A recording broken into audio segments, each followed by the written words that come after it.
So last year, this was actually my very first race ever in GT4. So I had just bought the race car, just bought the Aston Martin, and came out here and literally had no clue what I was doing really with the car, with this track. It was a brand new track, and so fast forward to this weekend, and this being the second time that I've raced here, the confidence has been way higher. I obviously know how to drive the car now, at least more than I did last year. I'm still learning a ton about it, but the confidence has been really good this weekend. It feels really good to be at a track that you know that you can go out and run some fast times, but I've got amazing coaches. One thing I've learned over the last year is that bringing in coaches, driving coaches specifically, we're finding time all over the track, which has been really, really cool, really inspiring, really motivating for me.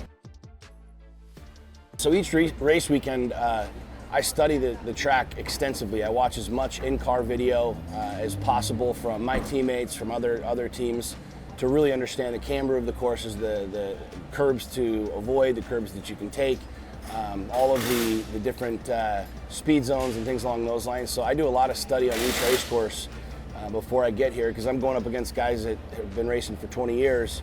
Some of them have raced this track, 15 times. And so I'm a lot further behind in my knowledge of racing than these guys. So I do a lot of study, getting really comfortable with the car, obviously keeping myself in physical shape. You got a 40-minute race, and you're losing 5, 6, 7, 8 pounds of water just by sweating. The car is 140, 150 degrees inside of the race car during the race. So there's a lot of mental preparation, the physical preparation to get ready to race some of these races.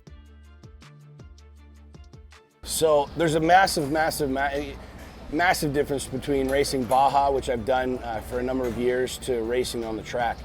Not even the same. I mean, you're obviously racing and there's competitors, and that's really the only similarities that you have, but Baja is very raw. It's a very primal sport. You can be off the course and running over rocks and running over trees and be 50 yards off of the race course and be completely fine, where here I go 10 feet past the brake zone, or I'm 2 or 3 feet too wide, or I brake too early or too late, and it's a second here, a half a second there, a tenth of a second there. And when you have guys that are literally hitting the same mark and within tenths of a second each lap, that's a major